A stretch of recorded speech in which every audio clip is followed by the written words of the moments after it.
You are now entering a dangerous liberty zone where God-given natural rights are Dude, we're live. are held sacred and exercised. This is your warning. Tyranny, fascism, and censorship will not be tolerated. Ideas will be exchanged freely. Rigorous debate and open discourse is encouraged. If you are weak and your beliefs are fragile, you should leave now. Prepare yourself. We are now live on the Dangerous Liberty Podcast.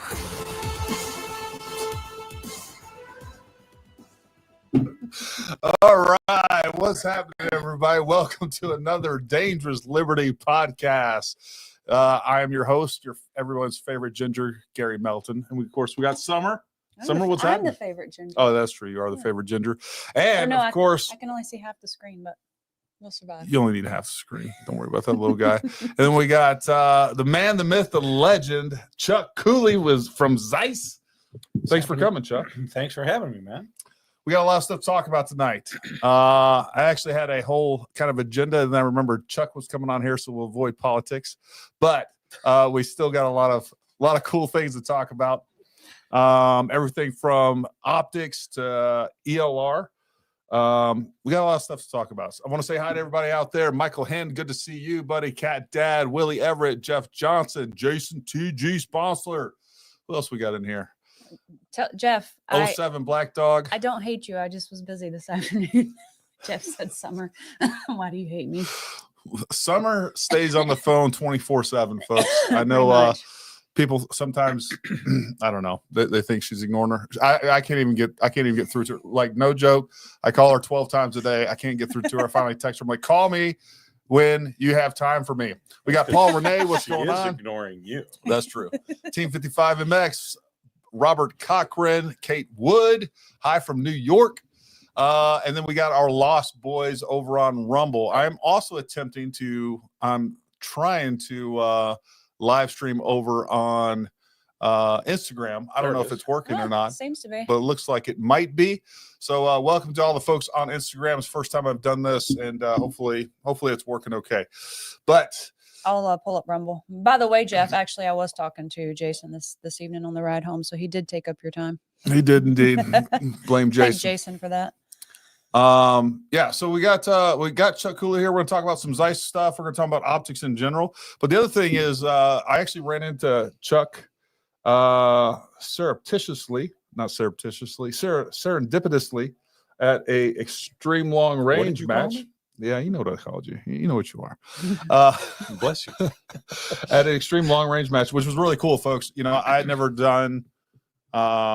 seen an extreme long range match. And man, it was a lot of fun. It was very, very different than I think what most people are used to.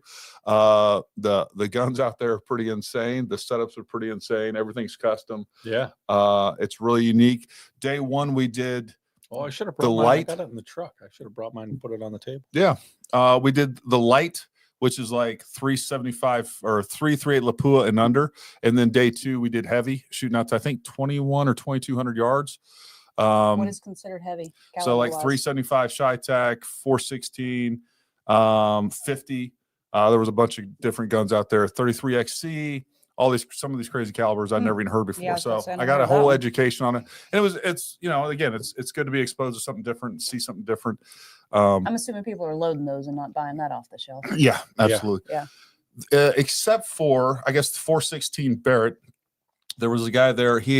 I think he plans on loading, but he had just gotten in.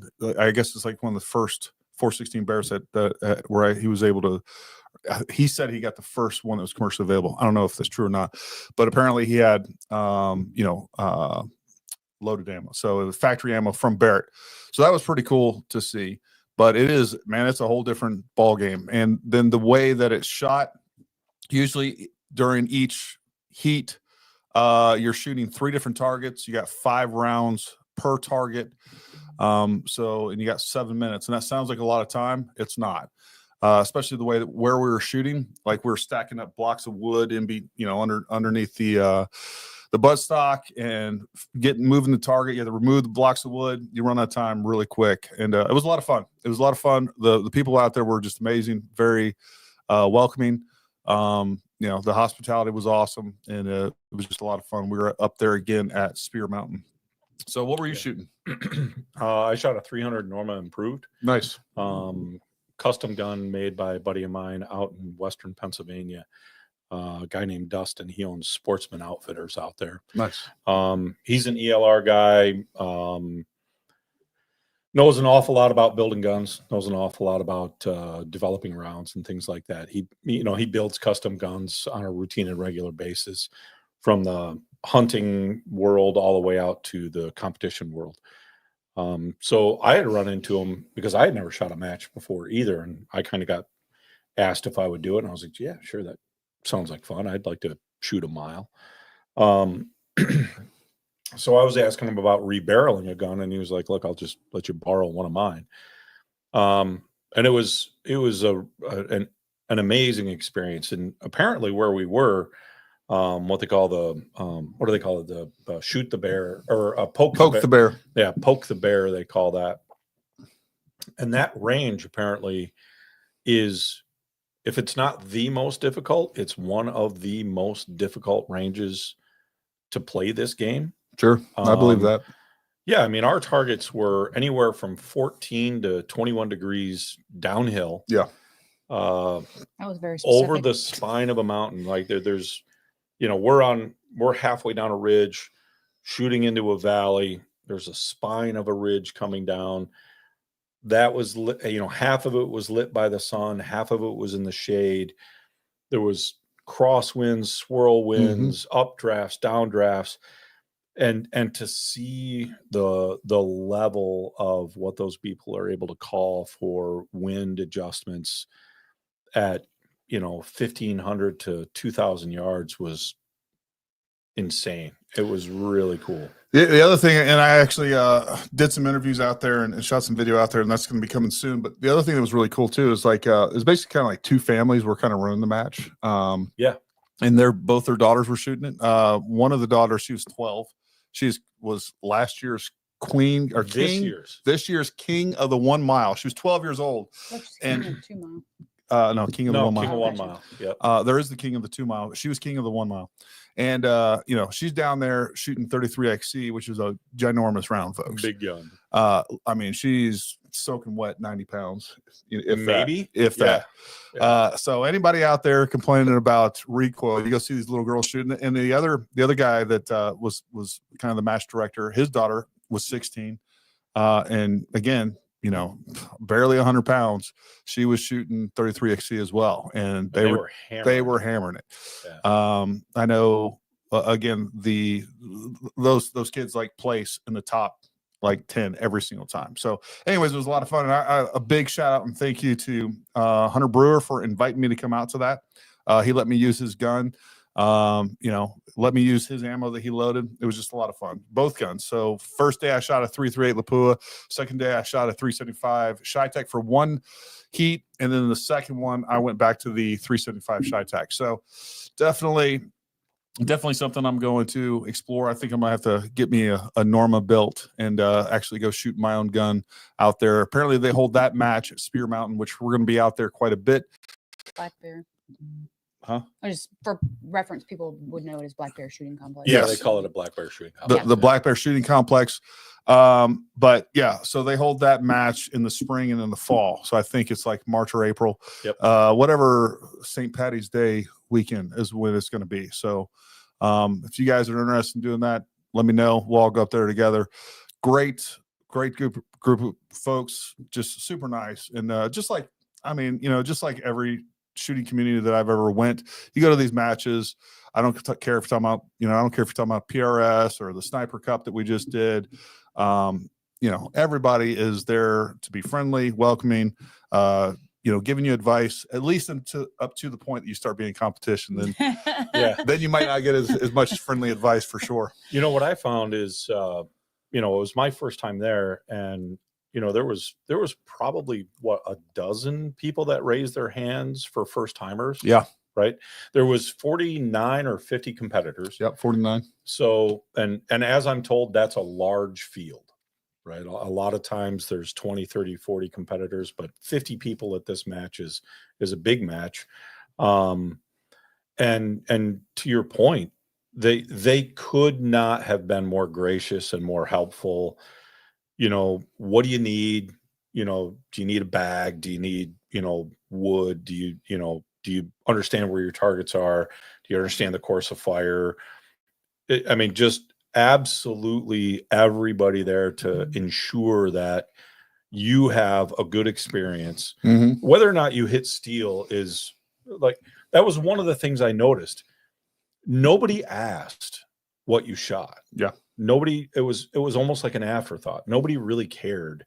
I mean, they care, but nobody's going, hey, what'd you shoot? Well, they right. Everybody cares what you personally shoot, right? Everyone, you know, there, but nobody cares like especially the folks that are worried about, you know, they're worried about the competition. They're there to test themselves, and the only competition really is themselves. And yeah, that can was, you make a shot? Yep. Yeah. Can you call a number? Can you make a shot? Yep. Can you hit it? And it was a really great experience. Yeah. I mean, it's a long day. I mean, you're on the mountain before light. Yep. You know, we were up there. You're shooting for a total of 14 minutes between the two. Yeah. And you're up there for about, you know, it actually is probably about 8 hours. Yeah. The gates opened at 6. Yep. And we were pretty much done about 2. Yeah, 2:30. Yeah. Yeah, we started packing everything up. Yep. Yeah, so it's a little bit of a longer day. But yeah, you shoot 15 rounds for your first 3 targets, and then take a break, and then you shoot your next 3. Yeah. And it was really cool. Yeah, it was a lot of fun. The other thing that I thought was interesting, you know, unlike a lot of the other, whether it's PRS or NRL or whatever else, one thing that I thought was really cool about it was like, it's not commercialized. You know, like almost every, you know, these aren't big sponsored events. I mean, maybe King of the 2 mile and 1 mile, maybe those larger matches are, but this one was like, I mean, they handed out trophies at the end that were, you know, I mean, they're nice, cool little trophies, but they're not the trophies. Dude, they had a little bear on. They had a little bear on. They were cute. They were cute. Are you sad you didn't get one? I am sad. I was pissed I didn't get one. I think you were more pissed you didn't get a chip. I am, because I earned the chip. Well, apparently you didn't. Just for reference, I mean, I don't know. The chip is the 1 mile club, yeah, right? the chip. This was, I had never shot over a mile ever. Yeah. And I could tell. I hit it. I had a first round impact at 1950. Thank you. First round, 1950. Yeah. Thank you very much. So I came in 10th. I did not come in 10th. He really did come in 10th. I did. I will brag on him. Yeah, no, I forgot my bolt. So my first 15 rounds were getting dope. But my friend Steve Cleverly from 5150 Rifles gave me a chip that says member of the 1 mile club. So I just wanted to bring that and rub that in Gary's face. I appreciate that. I knew he didn't get a chip. You weren't there to shoot the 2,000 yards the next day. Missed you, bud. I've got to work, actually. You know, this doesn't just happen by the grace of God. I'm not like you, where I've got, you know, a whole cadre of people back here running your cadre, he means summer. My big producer back there. There's no one back there right there. By the way, folks, I had Jackson doing our intro and stuff this morning, just a few minutes ago. But yeah, no, it was a lot of fun. And if you guys, you know, it's a completely different ball of wax. The guns are different. That was another thing that was cool. One of the guys there, I need to have them on sometime, actually. But there was guys there shooting 6.5s. There was. I mean, you don't have to go out and buy a $10,000 gun to do this. Like with the light, like 300 PRC is going to be competitive. Yeah. 6.5 PRC, you could do it. I don't know that I would, but 300 PRC is going to be very competitive. 300 Norma, 338 Lapua is going to be competitive, because I don't know what the distance limit is, but I know for that it was what, like 19, no, it was like, I think 1956 or something like that was our longest. Was the longest one. What was the distance for the light?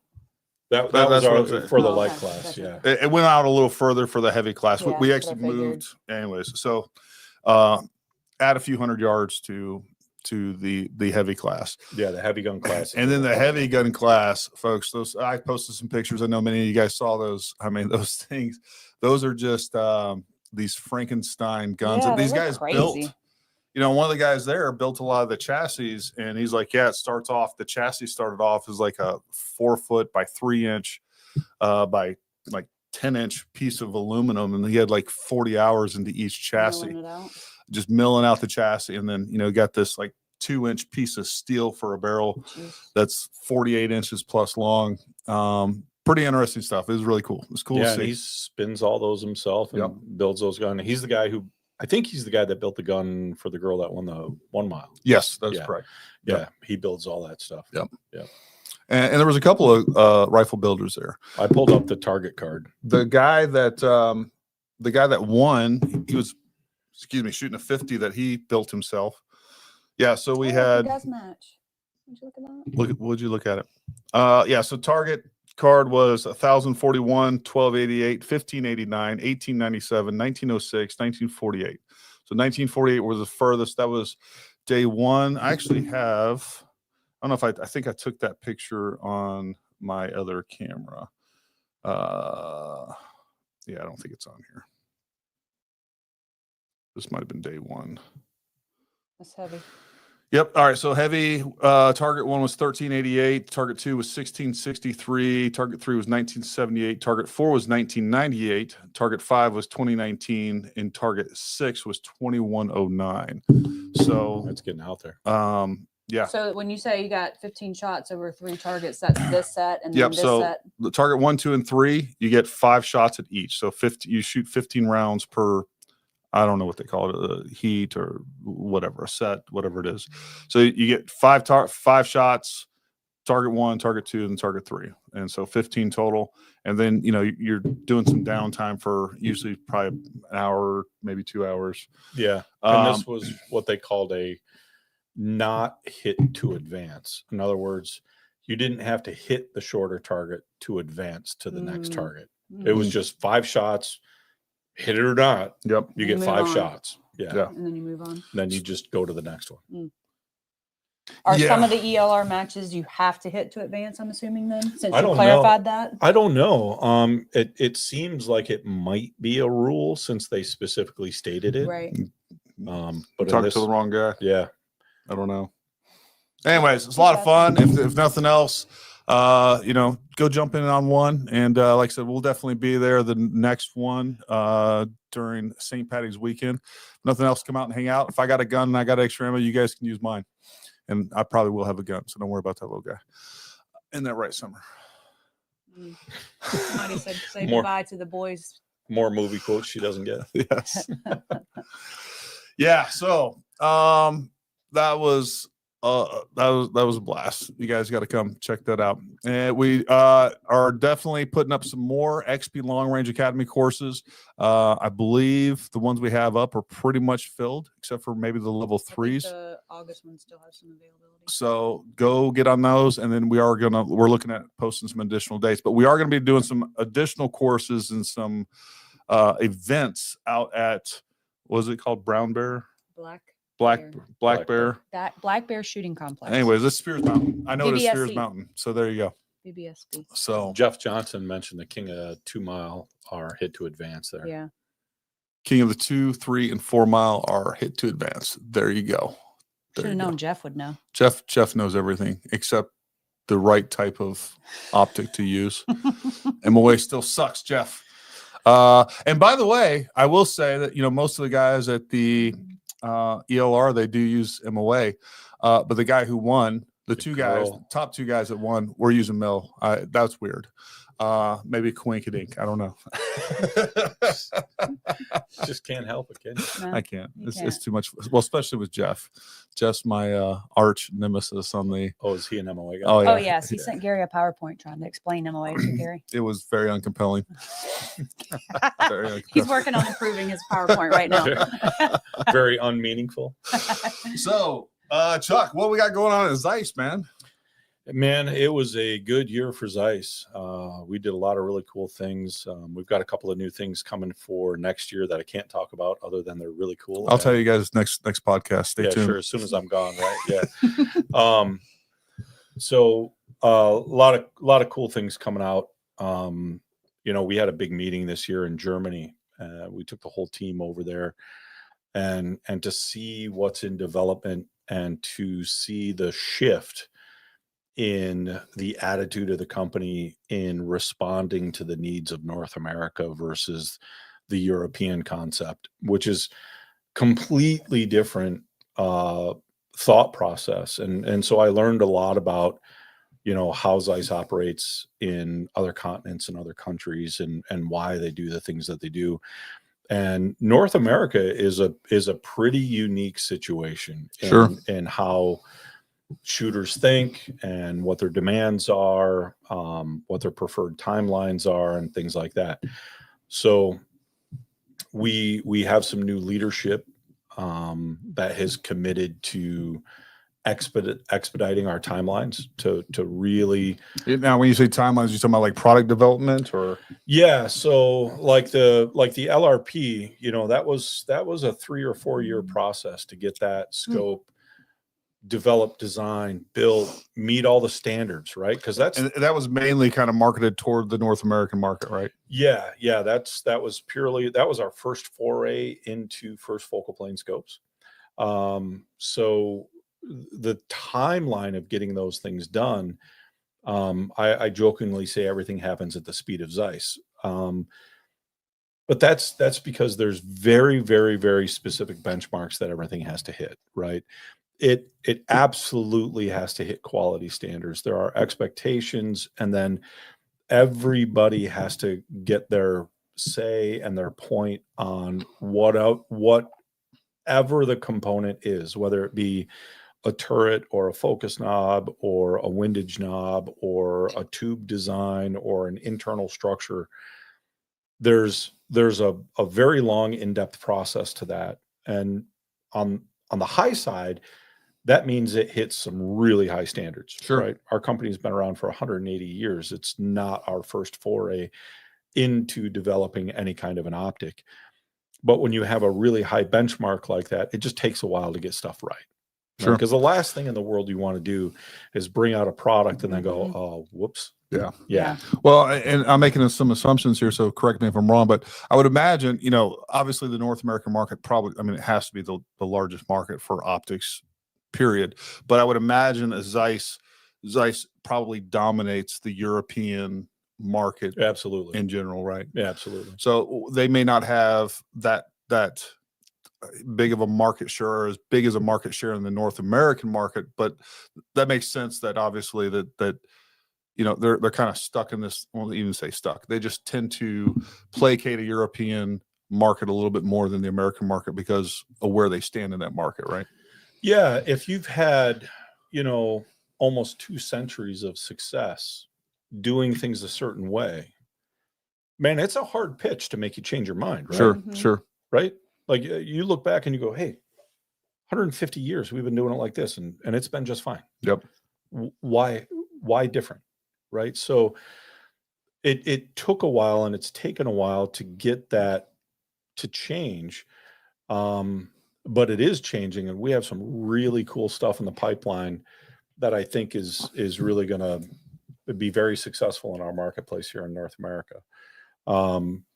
In a few different categories, right? Not just like one little trinket that's new and different, right? Like actually expanding the line, trimming the line for stuff that doesn't sell, stuff that's unnecessary. We should just take that out of the program, right? And then we'll replace it with something that fits better.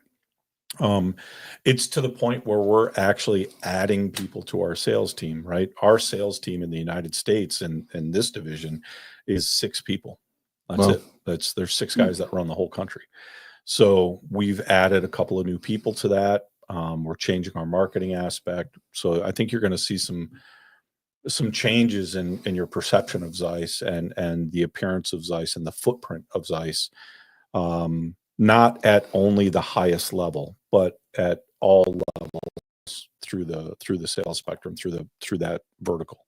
Well, and one thing I want to tell you folks that I probably don't give Zeiss nearly enough credit. Look, our XP Long Range Academy courses happen because of Zeiss.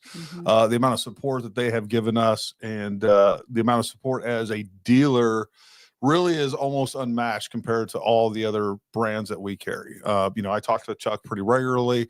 They've just supported us throughout training. So, they've invested heavily in not just, making sure there's prize table stuff for professional shooters that are winning matches, but also making sure that that new shooters have great equipment to train on. But on top of that, as you guys know, they have made it to where we can put a Zeiss LRP S3 on the prize table for our long range courses, every single one of them. So it's been a huge thing, and that was important to us too. Same thing, like, hey, look, we know our courses aren't cheap, but this is what they cost to run.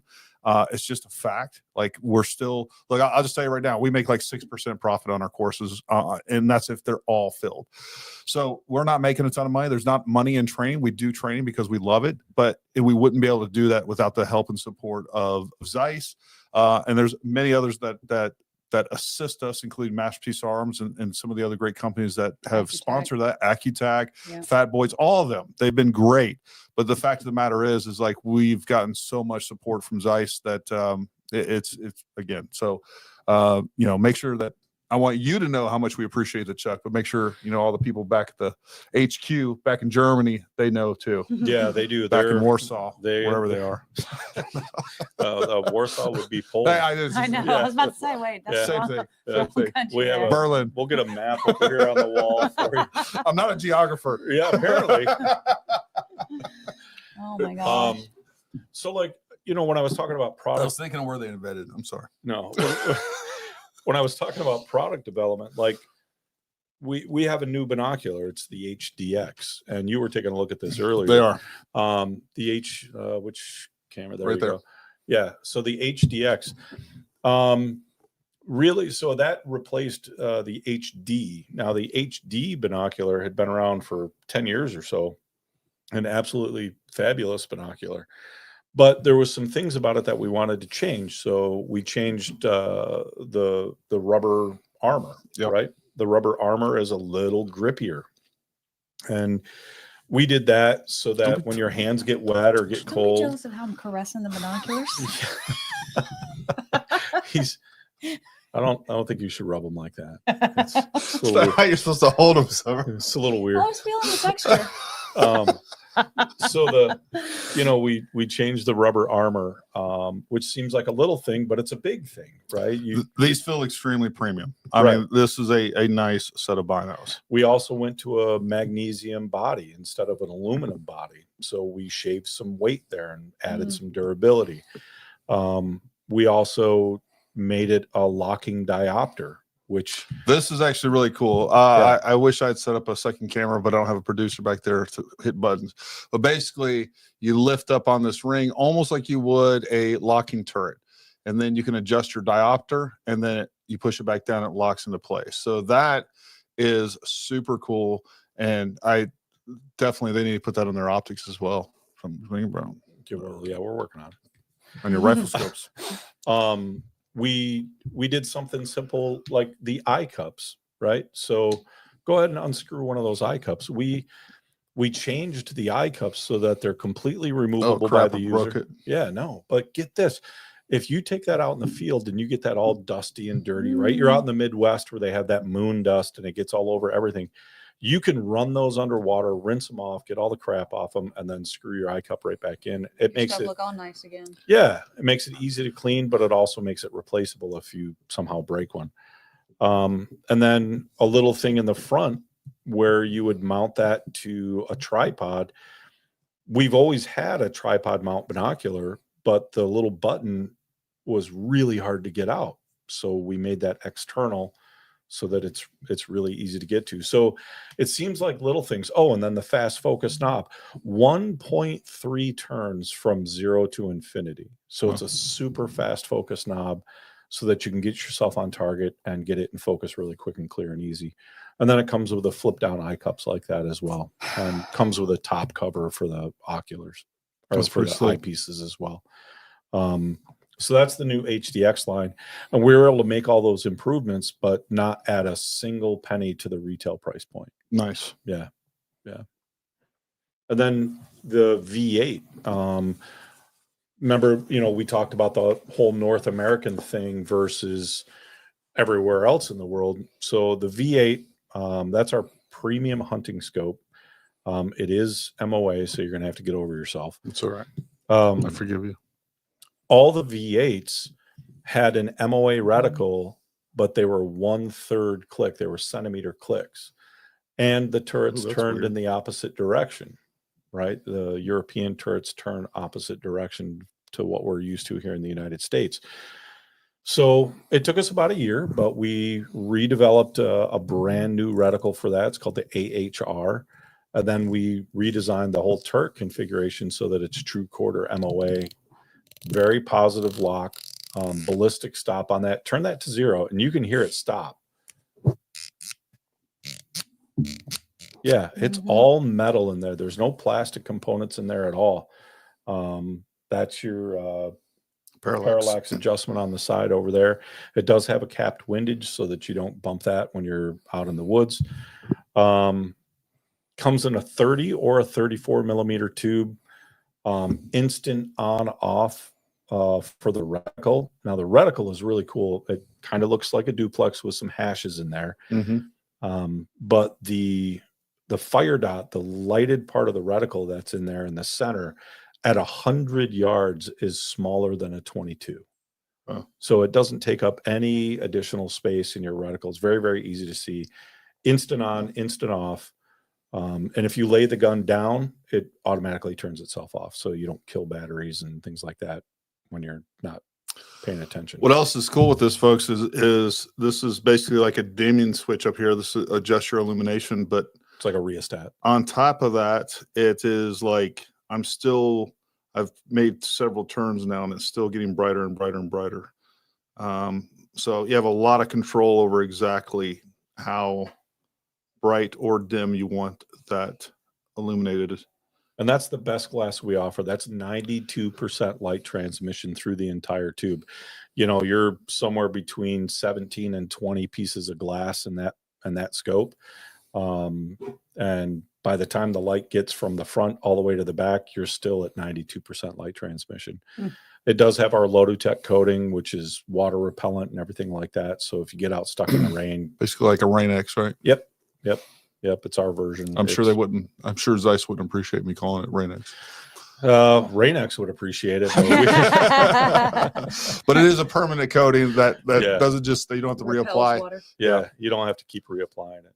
So those are It's two of the hydrophobic. new products for late 24 and coming into 25. We are coming into 25 right now already. Mhm. which is Tell you crazy. what, if you're looking for a top of the line hunting scope, actually you could probably use that for a bunch of different I know you said applications, one is a 30 millimeter, one's a 34 millimeter. 34. Yeah. Are both those 2.8? So it's 2.8 to 20 on this one, or do they have the same magnification range? No, the other one's oh man, I knew you were going to ask me, and here I am blanking out. That's It is I want to let me just look just so I don't get it wrong. Yep. 2.8 to 20 by 56 and a 4.8 to 35 by 60. I'm assuming that's the 34 tube. Yeah, that's definitely Yeah. 30, huh? 35 Yeah. by 60. By 60. 60 millimeter objective lens. Yeah, you can see your future in that thing. Wow. I need that. Chris said I'm a size LRP S3 for Christmas. Me too, Chris. And if they I'll run, tell Robin. if we run out of those sizes, you can be a size V8. Mm-hmm. There you go. Yeah. So the folks, the LRPS, I've said this time and time again, and I've been meaning. Lynn, the kid's got a V8. All right. My V8 in it is absolute baller. There you go. Lynn the kid. The LRPS 3, I've said this before, and I've been meaning to do a video on it, and I need to, but the this optic for the money, it's unbelievable. Yeah, we've been Hard meaning to to beat. mention the fact that you haven't done a video on that. You know? Well, I've done a couple videos. Well, not on that. Okay, I'll do a video on that. Don't you worry about that. And I'll tell you, the this one right here is the 4 to 25 by 50. This right here is a perfect, well, it's perfect optic for just about anything, but especially for like a DMR rifle. Man, that is a great optic as well. But we do need to do a full video review on that. And but they are. What have you got on your guns for your school? The 6 to 36. Six to The 36. LRP Yeah. S3 6 to 36. Yep. 6 to 36. And that is, you know, without naming names, I've named it on other ones. Look, there's other scopes out there that cost a lot more. For was it $2,600 right now? 25? Yeah. 26. That optic, the glass quality, the durability, $24.99. $24.99. Mm-hmm. That the glass smaller quality, one the was durability, 22. and you know, Chuck, you've said it in the past. Tell everybody about the Zeiss warranty on that. It is a 5-year limited lifetime transferable warranty. So for the first 5 years, essentially we cover pretty much everything, right? You drop it, you run it over with a truck, something stupid happens, we're going to cover that. We're either going to repair it or we're going to replace it. Either What about way. like scratching the objective Covered. or ocular? Covered. Yeah. First 5 years, we're eating that. After 5 years, if you scratch the lens, you're probably going to buy that. We don't cover wear and tear. Yeah. Right.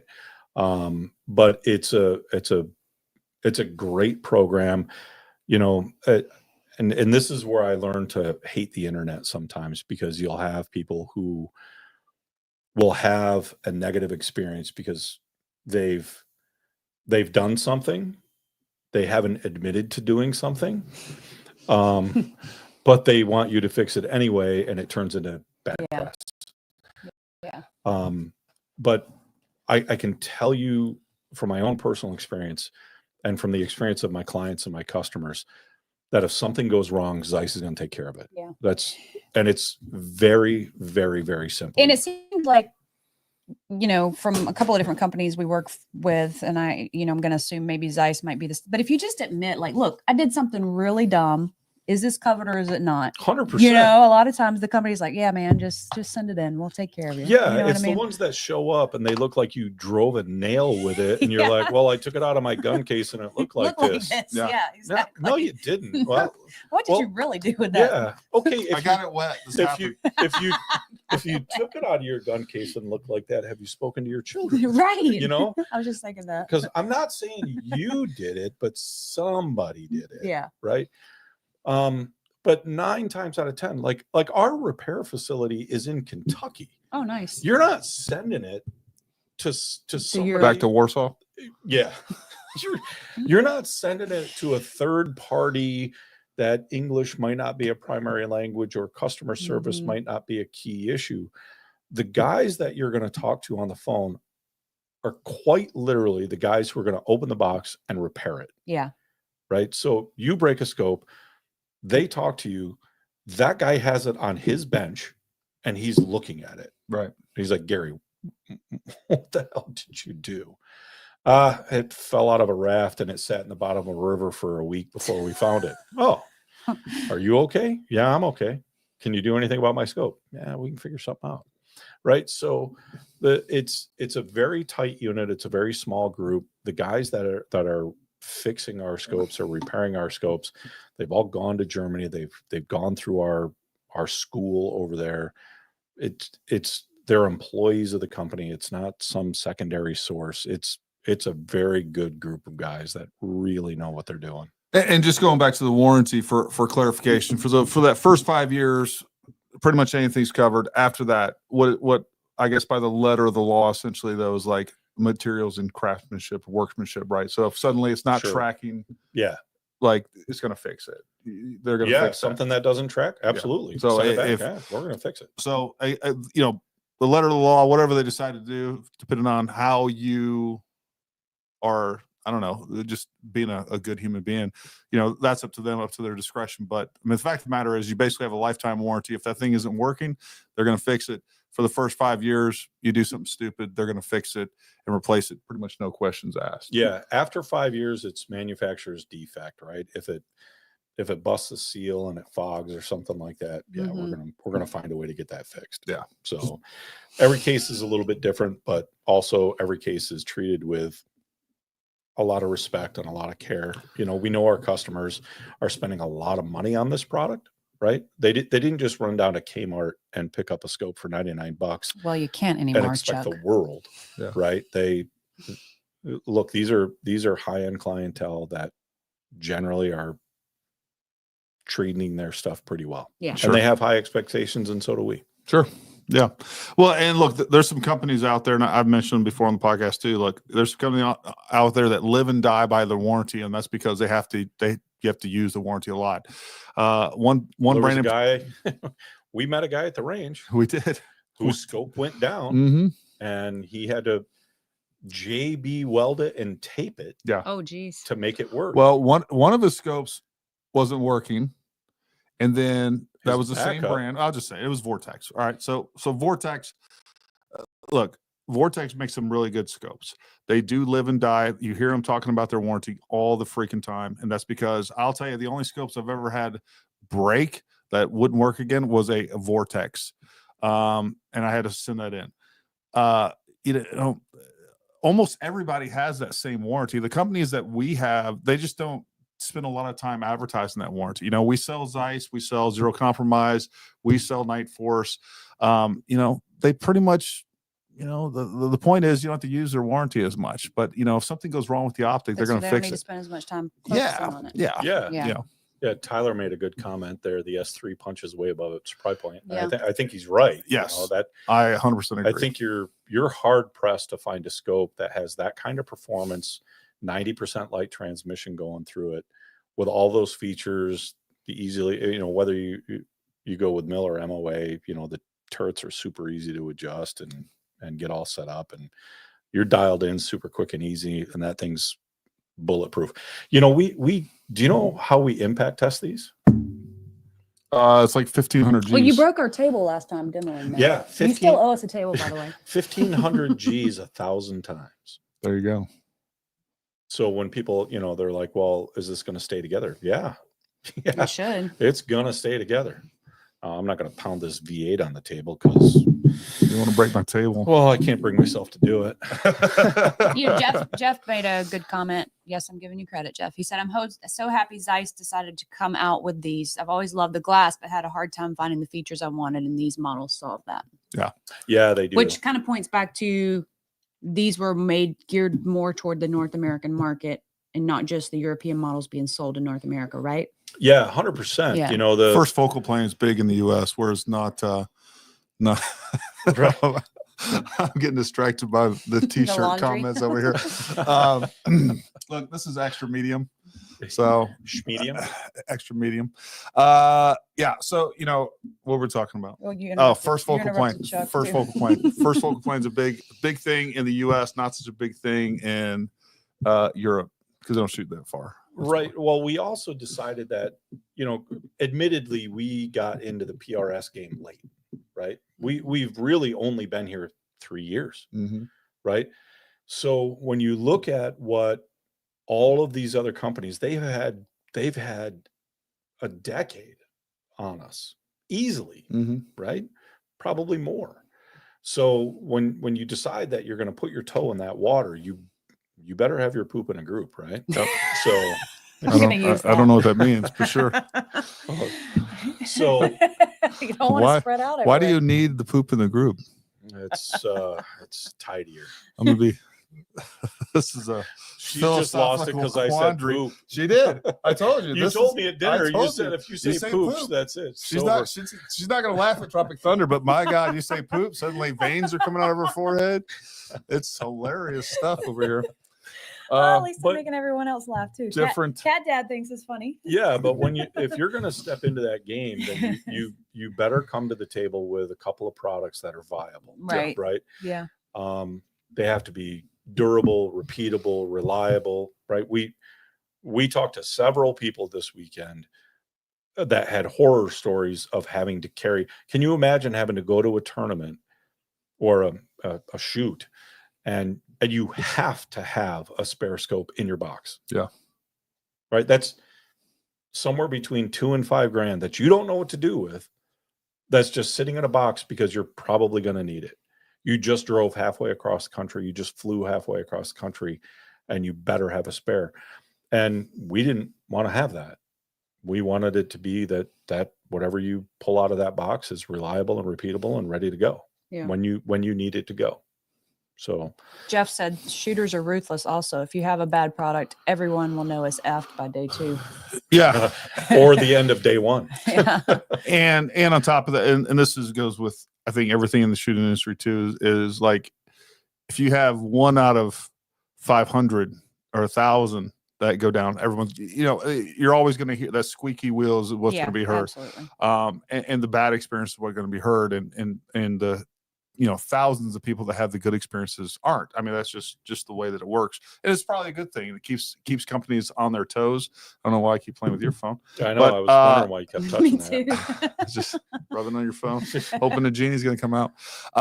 But yeah, I mean, that's the way it works. And it's probably a good thing. It holds manufacturers as well as retailers and everybody else accountable as they should.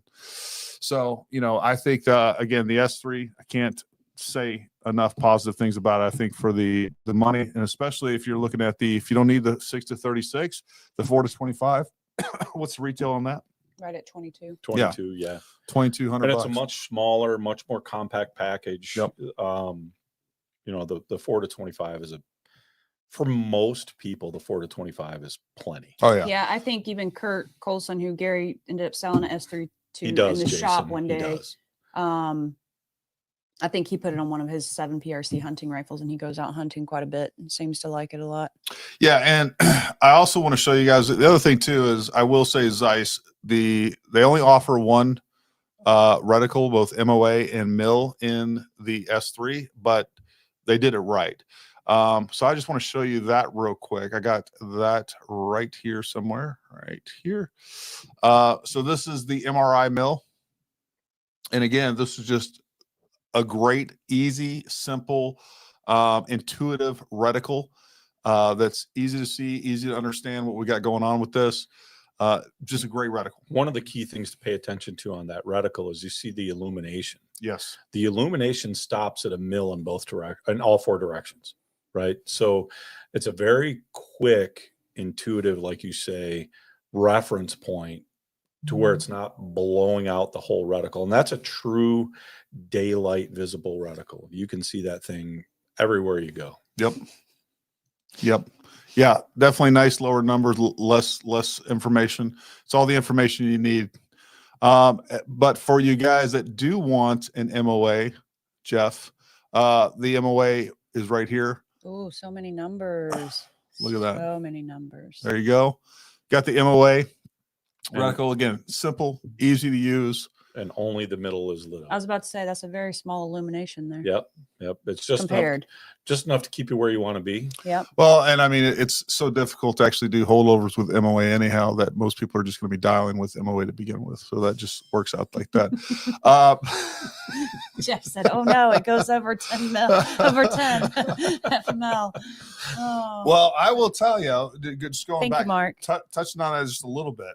I was using the guy's rifle that I was shooting. I was using an MOA optic, and let me tell you something. At 25 MOA, we were into 2 and 3. We actually got up to 72 MOA, which would have been less than 20 mils, or less than 20 mils, and it would have been a lot simpler. Just going to throw that out there. But anyways, but again, whether you want MOA or MIL, they offer both of those, and you're welcome to come to our courses either way. I'm going to make fun of you, but that's okay.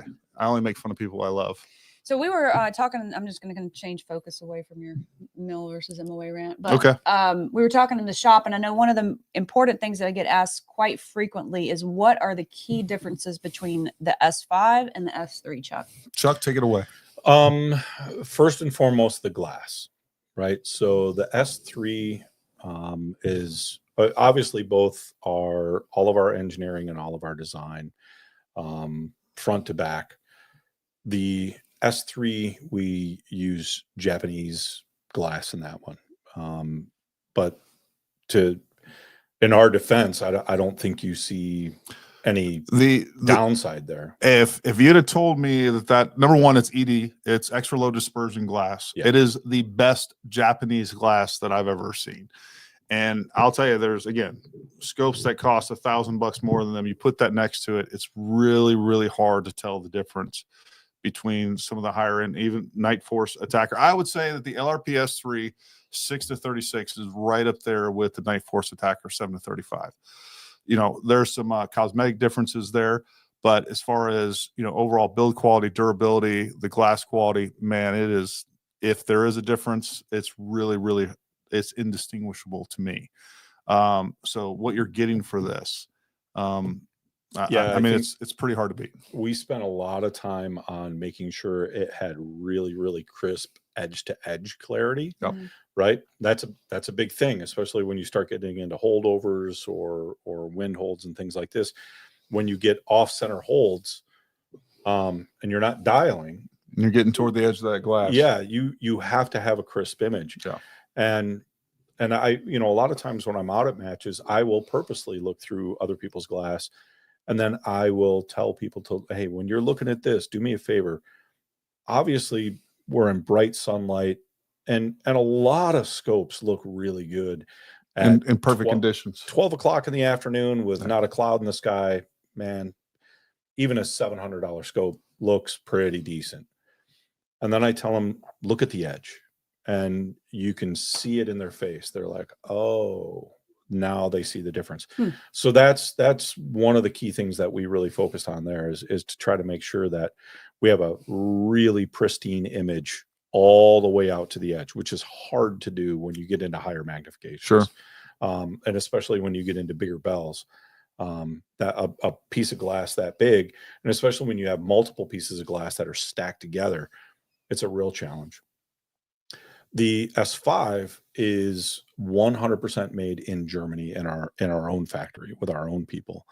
Now the S3, those people have been trained by us to build and assemble that scope to our standards, not their standards, right? So this is the minimum acceptance, and you have to meet that or don't ship it, right? So it's not that it's coming out of Japan and we're just picking off like, you're not just throwing your label on it.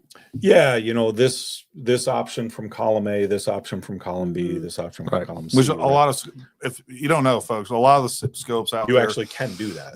A lot of the scopes out there are made at the exact same plants, and it literally, you know, it's scope like company menu. A. Hey, I want this, this, and this. They paint it the color they want. They put the options they want. And then, you know, they come out with a price, and, you know, it's not made by them, not even engineered by them. It's just kind of, they have the options on that optic that they want. I mean, and a lot of companies do it. I'm not saying there's anything wrong with that. I'm just saying you just need to know that fact. Yeah. So, you know, the glass package is probably the most important aspect. So when you get into the S5, now you're getting into all of our high-end shot glass, all of our German engineers and assembly people putting that together. And when we were there in Germany, seeing how that whole process is done, it would blow your mind. I mean, it's a factory, the size of a city block. And then when you go to our second factory, it's a city. It actually has its own train depot. It's huge. Multiple buildings that do everything from semiconductors to lasers to manufacturing equipment and our rifle scopes as well. But a very high-end product, very Zeiss, very German. Different turret system, like with the S3, when you zero that, you know how you take the cap off and you adjust your bucket.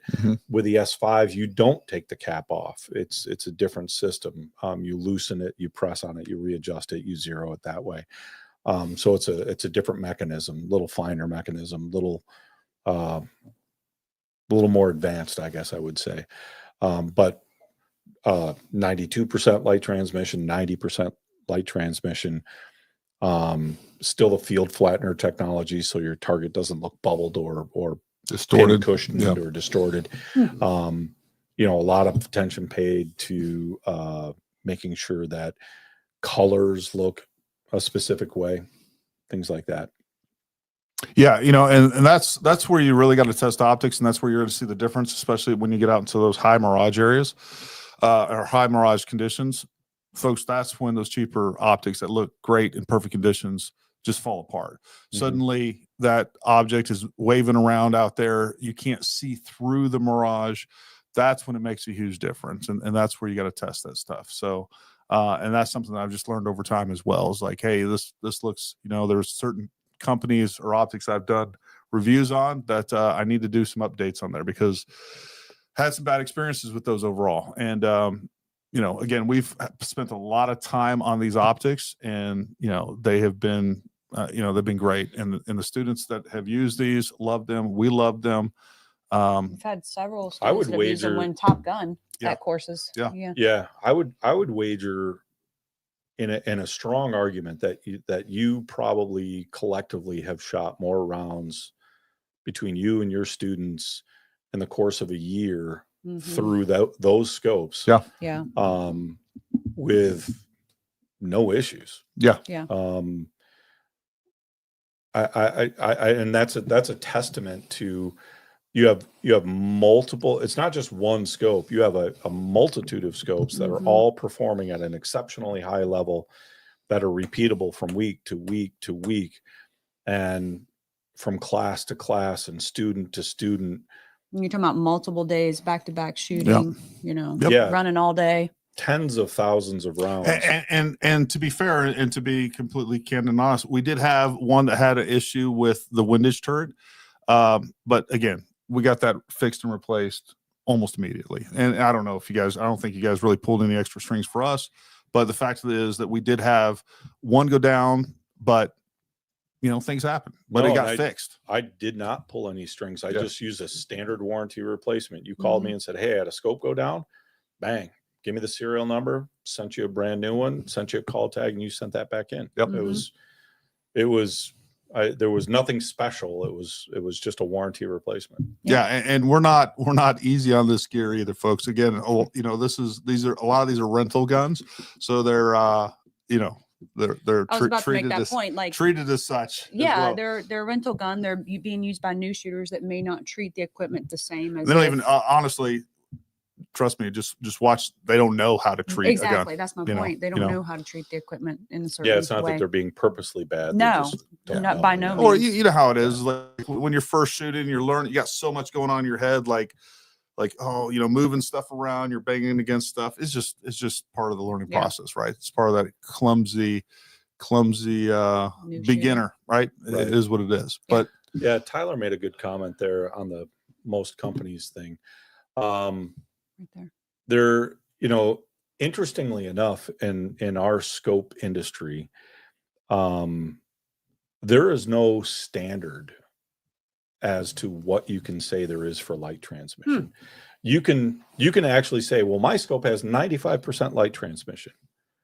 And then in the fine print, it's through one piece of glass. right. Mm. Right. Oh, So when we say we have 90% light transmission, That's end to end. that's through the entire tube, the whole system. And again, you know, on some scopes, you might have 10 or 12 pieces of glass. Some scopes, you might have 15 or 20 pieces of Wow. glass. And every single time light goes through a piece of glass, you lose a little bit, no matter what. So when we say 90%, we've measured it. It's 90%. Right. Yeah, there's a great image right there. Yeah. you guys see right here all these different pieces of glass. I don't even know if this shows all of them, but again, you have, you know, your objective lens, your ocular lens, and then those are everything in between several there. sets of stacked glass, right? Yep. Yeah, like if you look way up in the front there, you have that one piece, right? So that's more or less a protective piece. It also does some optical work for us. And then right behind that, that's a doublet. That's two pieces of glass that are bonded together. And the reason you do that is as light passes through a medium, whether it be glass or air or water, when light passes through that first piece of glass, different wavelengths of light will slow down, right? So if it's not all glass is the same, you're going to have ED glass, you're going to have HD glass, you're going to have fluoride glass, crown glass, BK7. Those are all different recipes for glass. And each one transmits a certain wavelength of light at a certain speed. So you stack pieces of glass together so that you can slow down certain colors to allow the other colors to catch up, so that you don't have that chromatic aberration, that fuzz, that rainbow of color around your target. So we do that through that entire scope, through that entire unit. There's different types of glass bonded together and stacked together so that we get the truest image we can get. And you'll notice no plastic parts in there. That's all metal. Yeah. A lot goes into that without a doubt. And, you know, one of the things, conversation we were having before this, Chuck, that I don't think a lot of people understand is the term shot glass. So tell everybody a little bit about what shot glass is, what it means. You know, even within shot glass, there's different categories of shot glass. So, yeah. So Carl Zeiss and Otto Schott, that's his name, Otto, and his last name Schott, Schott, were business partners. They were basically the foundation of Zeiss. So Otto was the recipe guy. He was the guy that figured out how to make light do certain things through certain types of glass, right? It's not just heat and sand and silica. You know, you may have other components that you drop in there to get glass to do a certain thing. Almost like a steel polymer that you're trying to get you have different grades of aluminum. Yep. You have different grades of steel. You have different grades of glass. It's a very similar analogy. And so Schott is an arm of Zeiss. So when other companies are buying Schott glass, they're essentially buying our technology and our patents, and in a loose term, buying our glass. They buy that glass in a semi-finished type form.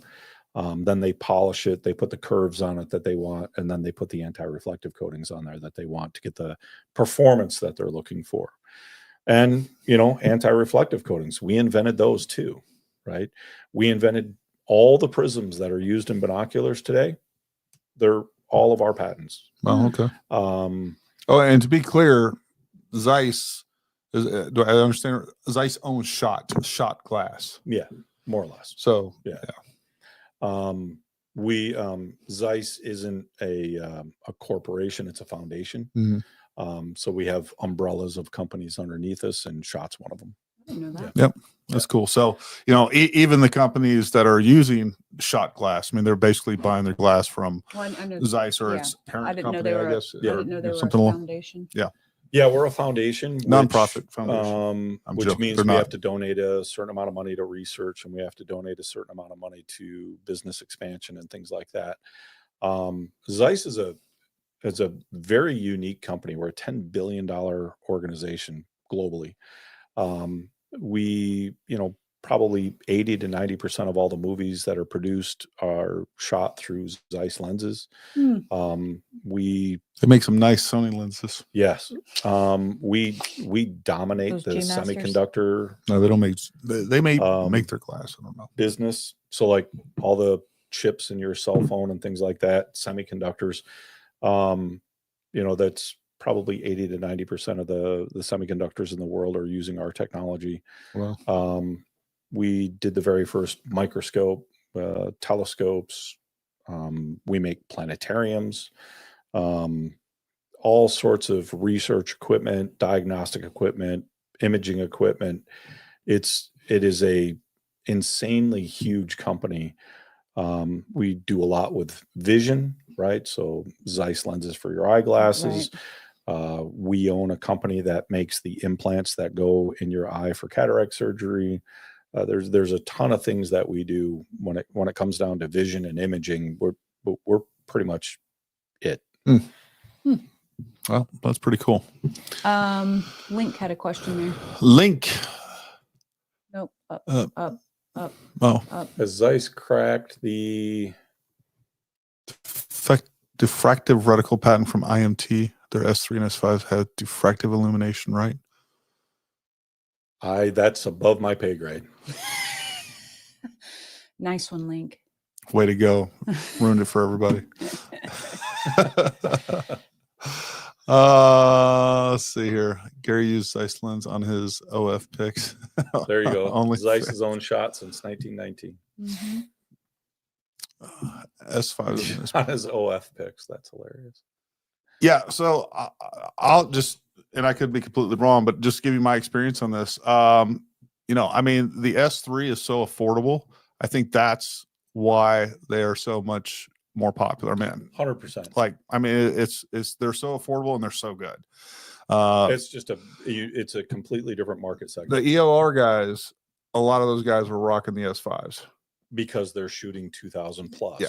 Right. And because one thing we haven't talked about that is important is the amount of elevation travel in your optics compared to a lot of the other ones. Yeah, 140, 160 minutes. Yeah. Right. 47 mils. You can almost shoot anything you want to shoot without an added base. Yeah.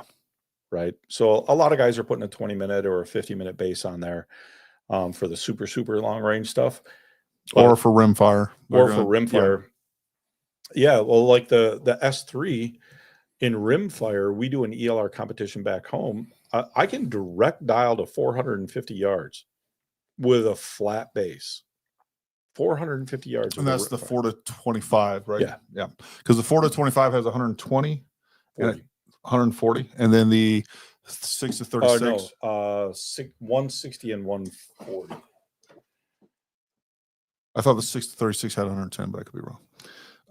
And I probably am. But either way, a lot more than a lot of optics out there. And obviously you're not gonna be able to use all that. Some of that is ate up through zeroing, but I mean, again, it's a lot of elevation compared to most optics out there.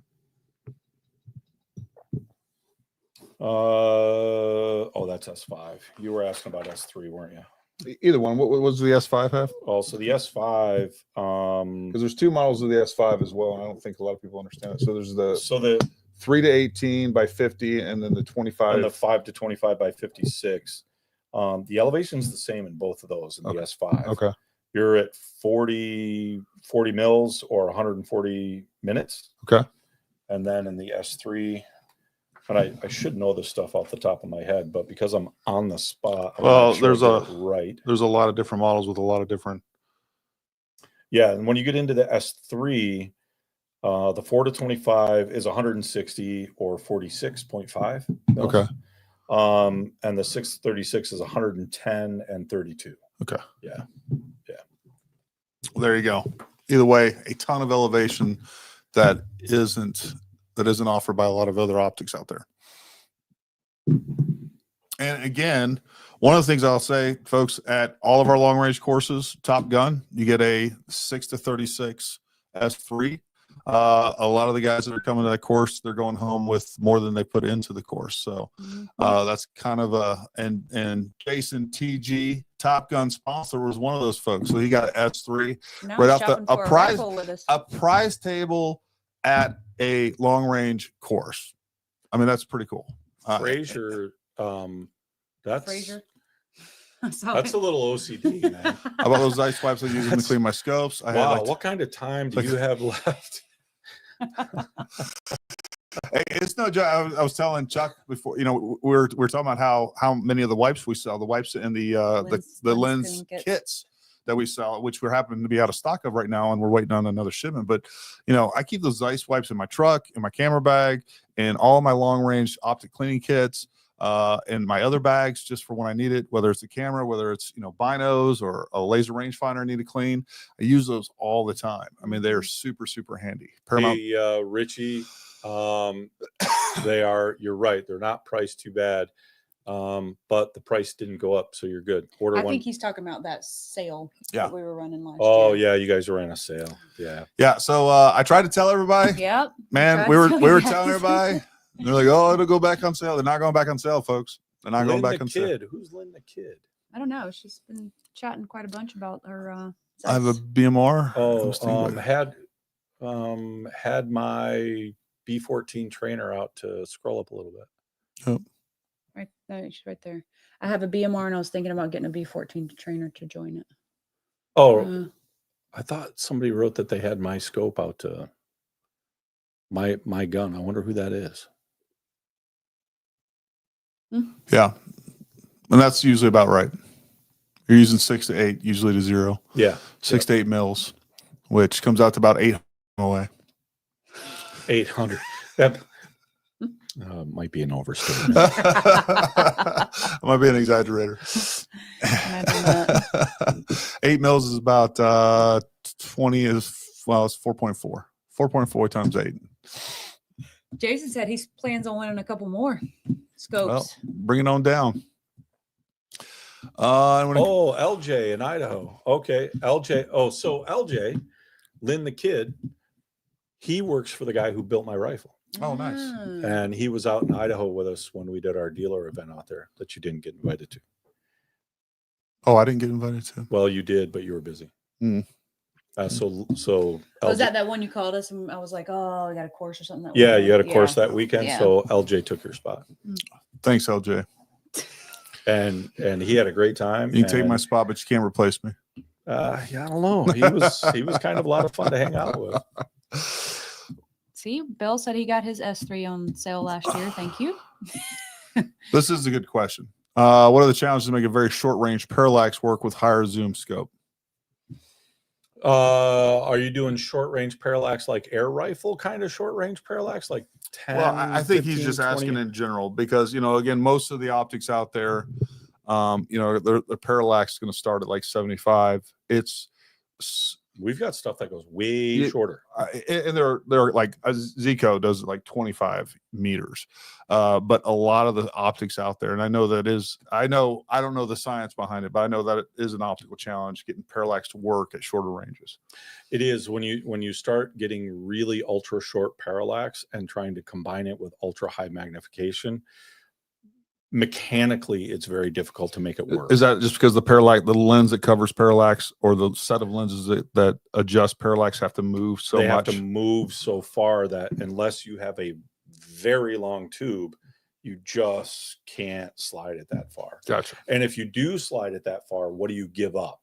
Right? Because there's going to be a sweet spot in the middle where it's awesome. Right. But then on this side, it's going to be a little sketchy. And on that side, it's going to be a little sketchy. So a lot of companies will do it with the expectation that, okay, we're willing to give that up if we can get this.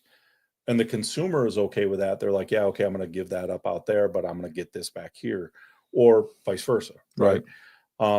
Zeiss is very intolerant to giving up anything. Yeah. Look, we have a level of expectation, and if you're not there, keep working. What is the do you know what the minimum focus is for the LRP S3? I got one right there. Let me tell you. Hold on. Oh, I can't handle it like that. On the live stream. Never mind. I won't touch it. Yeah, you can't touch that. Don't touch that. Don't touch that. I heard there was a song about that. Don't do that. That's embarrassing. I'm sorry, folks. I apologize. I'm already getting laughed at anyway. Yeah. Add to it. The S3 parallax setting 15 meters is the tightest on the 4 to 25 and 10 meters with the 6 to 36. There you go. 10 meters, 16 yards and 10.9 yards. Nice.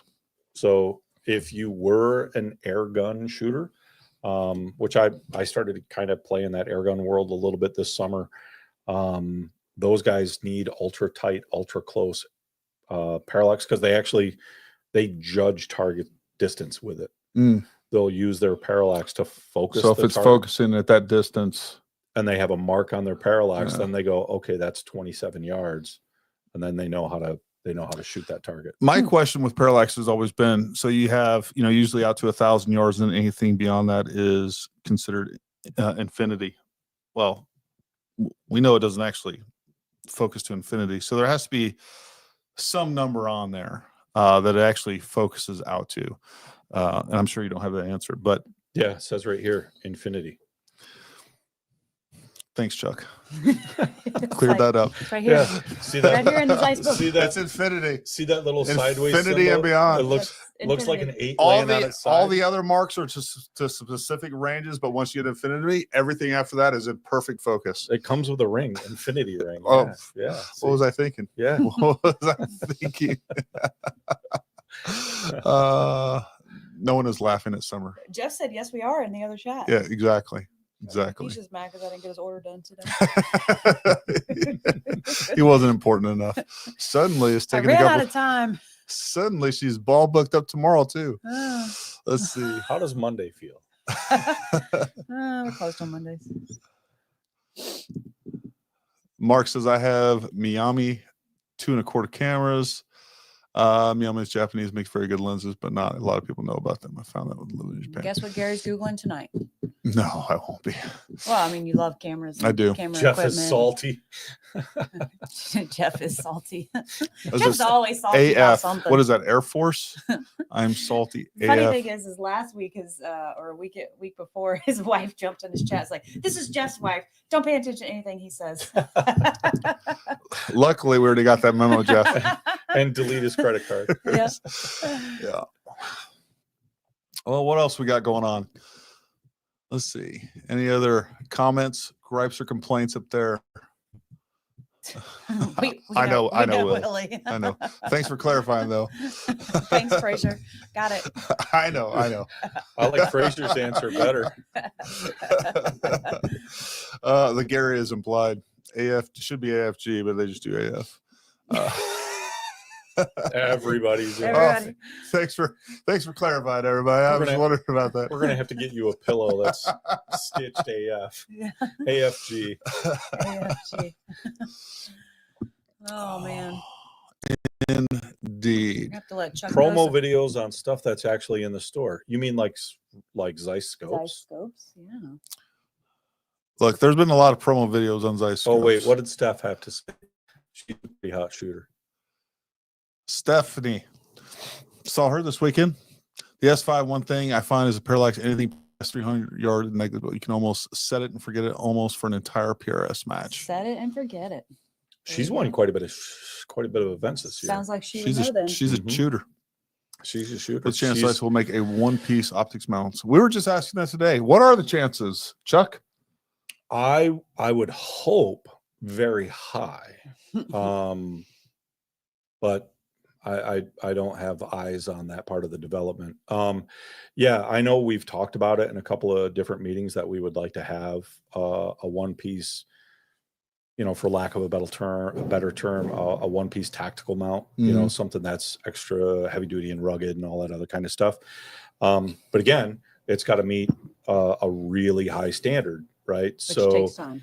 Well, the question becomes: do you OEM it out to somebody else, or do you develop it yourself? And that's always a battle, right? That's always a struggle. Mm-hmm. So Because again, I'm sure. Well, I know the single piece rings or mounts are just not very popular in Europe.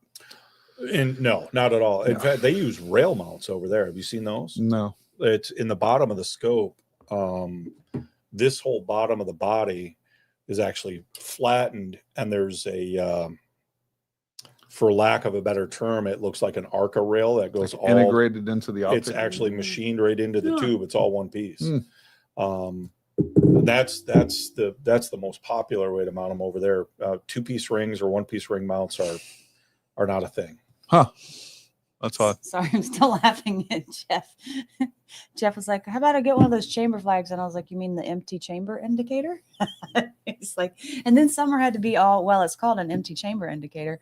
Whatever, just ship it. Indeed. Oh, man. Use the proper term, Jeff. Let's go check out over on Instagram. Woo. Ooh, we got lots of people. Wow, you got a lot of people there. Yeah. It says 3. No, look at all the joins. I know, but up at the top where it says live, Yeah, they want to lie to us. Those never make us feel bad. Those never update properly. can't believe those. I don't know how this works. Most importantly, we got 116 over here. I don't know where those numbers all come from, whether it's all on again, we're streaming live on X, Facebook, YouTube, Rumble. I know those numbers up there doesn't count. Yeah, Rumble. Oh, look at that. Look at this. We got 66 people over on X, cool. 47 people Nice. on YouTube, and 0 on Facebook. There's a shock. Yeah. And almost 30 on Rumble. Look at that. I didn't know that. Look at that. I know you guys can't see this, but when I hover over the eye, it actually breaks it down for us. So, yeah, folks, we got a lot of new products coming in too. And we're looking forward to restocking for definitely going into Christmas. Lights you got in today? Lights. Oh, the Stiletto Pro 2s. Folks, we got the Stiletto Pro 2s in. You put one in your pocket. Of course, Gary got high on his own supply. Oh, look at this. Daddy's been waiting on this. We also have the Luminary kits. But we do have a very limited amount of standalone the Stiletto Pro 2s. These have been in high demand, been months hard to get. Yeah. Anyways, we got 5 of them left. We have more on order, but that's what they shipped us for this initial order. You had this 6 in thing the box. throws 6 of them to get shipped. One of them is Gary's. One of them ended up in Gary's pocket. So this thing throws some light. It's really nice to carry in the pocket.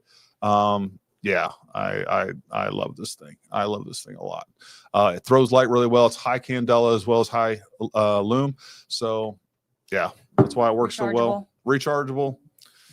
You know, just like anything good, they're not cheap, but they're nice to have. And a light should be part of your EDC, and this makes it carrying them in your pocket so much easier than the big bulky round ones. Without a doubt. Probably should have picked one of those up.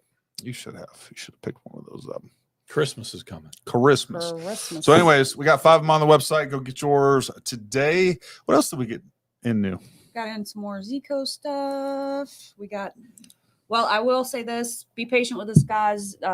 Gary's video that you put out on all the Shooters Global product was uber popular. We have completely been wiped out of everything. Already have more product on the way, so just be a little patient on that, but pay attention to the back in stock notifications. But we'll have more of those soon. What else came in? And one of the things, folks, I will say, look, I'm excited about the upcoming new year, and one of the reasons, without a doubt, is look, I think we're going to see a boom in the economy with what we got going on in the White House and that Trump is putting in place. I am very, very optimistic that we're going to see some big changes. A couple of really good announcements today. Yeah. You know, I'm curious what everybody thinks about Pete Hegseth as Secretary of Defense. I was a little shocked, but the more I thought about it, the more I like it. If you haven't heard him talk about, he just He's recently young. How old is he? He is. He's probably in his mid 40s. He was just recently on Sean Ryan's show. If you haven't seen that interview, it's a good one. And I think if you follow Pete Hegseth, he's written some really good books. So I don't see anything wrong with going somebody that has a good head on their shoulders, that knows the military, that has been in the military, and you know, is a unconventional pick. We have this idea that all these people with so-called you know, qualifications, I think is just asinine. We've had a lot of quote unquote qualified secretaries of defense that have done nothing but destroy our military. So I'm all about an unconventional pick, and I'm hopefully he will get confirmed easily, and I'm curious to see what he does. That's for sure. There was one question there from William Gittins. Scroll up a little bit. The best beginner glass for, yeah, Jason, he's got a lot of pockets. He's got all my crap in there by the end of the day. Best beginner Zeiss for hunting 7mm PRC. Where was that at? I see it. Yeah. All right. The next one down. Yep, that one right there. Yep. I would be torn between a V4 and a V6, but I'd probably go V4 because the key word there is beginner. Probably a 4 to 16 because you're probably not going to be shooting beyond 1,000 yards. Yeah. And we have a multitude of reticles for that particular unit. And you can get it illuminated. So if you want a little bit of light in there, you can do that. So What's that V4 run? Price wise? You're going to be right around $1,000. V4, 4 to 16, 44. You're anywhere between $10.99 and $12.99. That's a Conquest V4. No. Yeah, Conquest V4, 4 to 16, 44. That would probably be where I would go. And you can get that with turrets. You can get it with caps. You can get it illuminated. I would probably put the ZMOAI reticle in there, which is it's got holdover marks in there. Mm-hmm. It's very, very easy. It is MOA. So I know you're not a fan, but for the hunter, it's going to be Most hunters are going to use MOA. I get it. Yeah, it's going to be really great.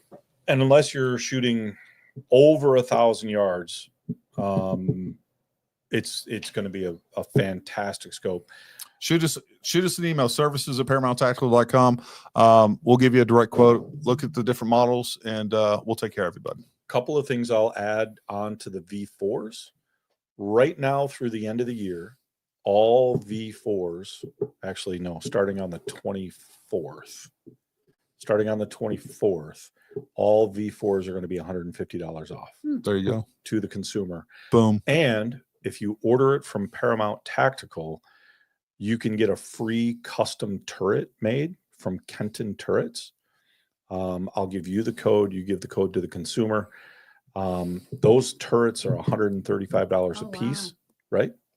So, and they need very simple, basic information. So you need your sight over bore, you need your speed, your bullet, your caliber, your weight, your average elevation. So depending on where you're going to be hunting, and you could have multiple caps for, I hunt in the East, but I also go to Colorado. So this is like a BDC turret. Exactly. Yep. Yeah. And so you're going to plug in this basic data. They're going to custom cut you a cap with numbers on it. So it's not just MOA marks on here. It's actual like 100, 200, 300. Yardage. Yeah.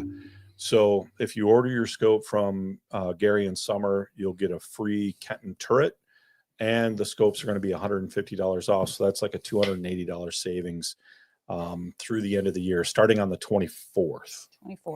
Yeah. And, one of the things I've said a bunch before, and it's worth repeating, and that is like the more you spend on your optic, the less you actually spend. And I mean that, optics one of those things where if you buy a quality optic, you're going to get your money back out of that. If you decide to sell it or whatever else, if you're just using it, if you're just going to use it and use it and use it, you're always going to have that quality optic, and you won't necessarily feel the need to upgrade because there's no real reason to.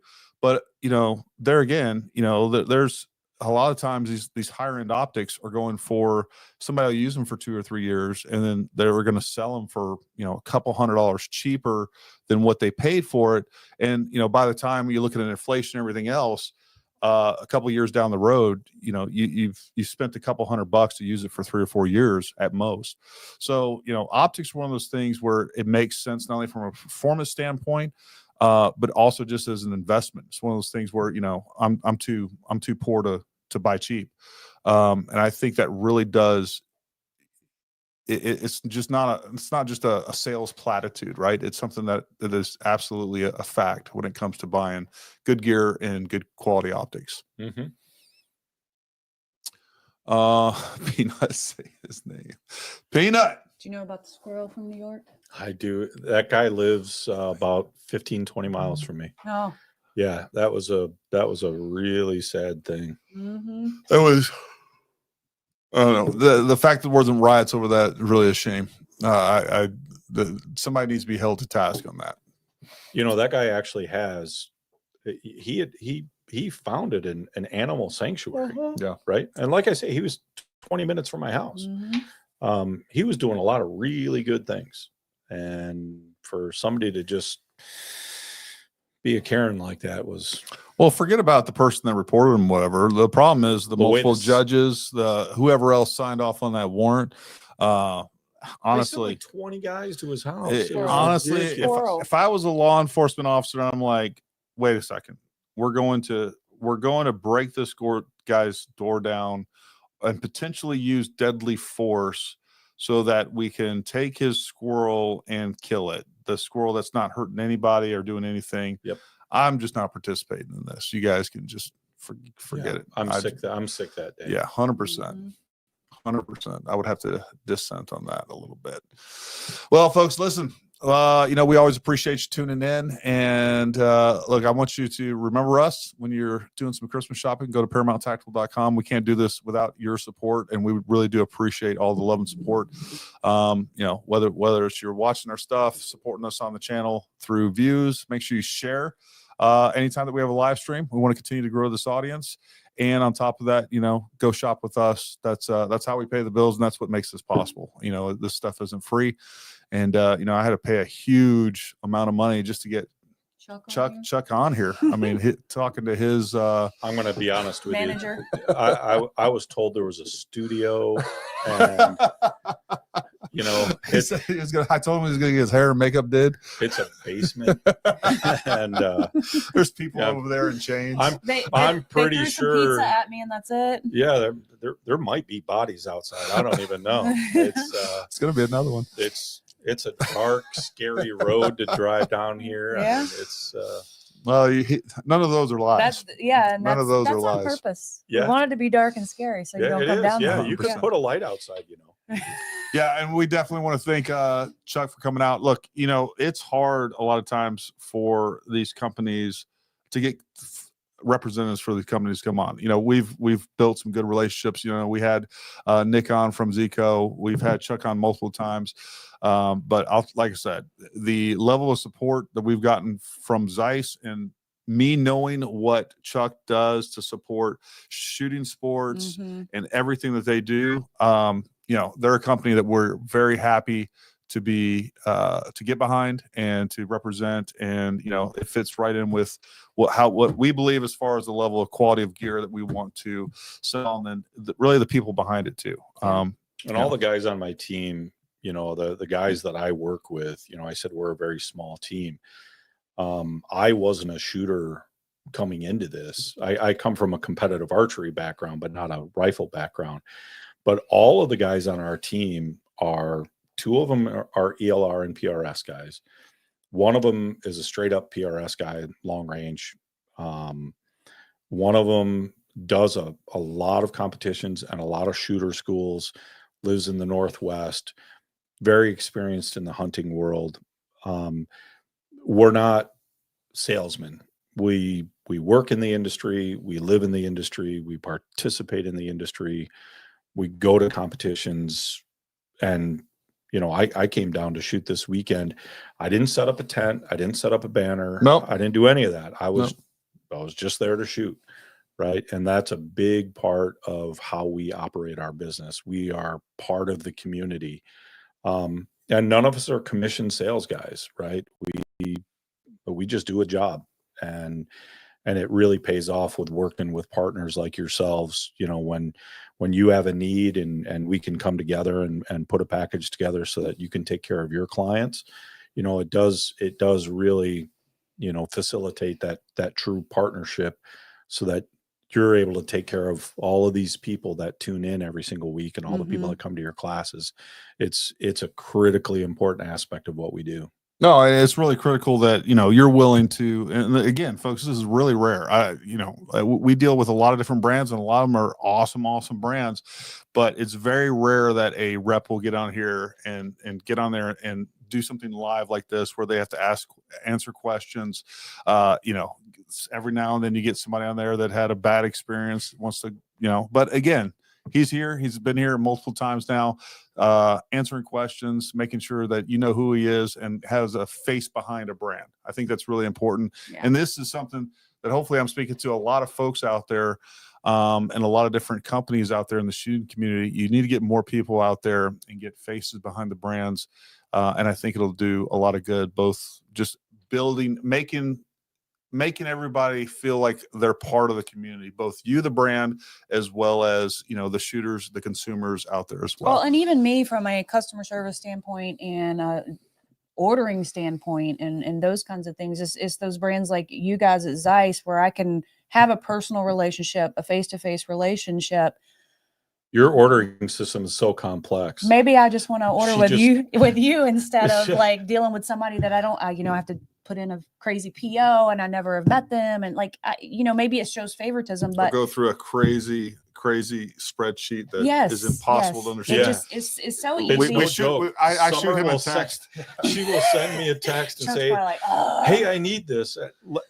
2 weeks ago, you texted me and I took a selfie from a tree stand and said, he's like, I got you covered. I'll get you in a little bit.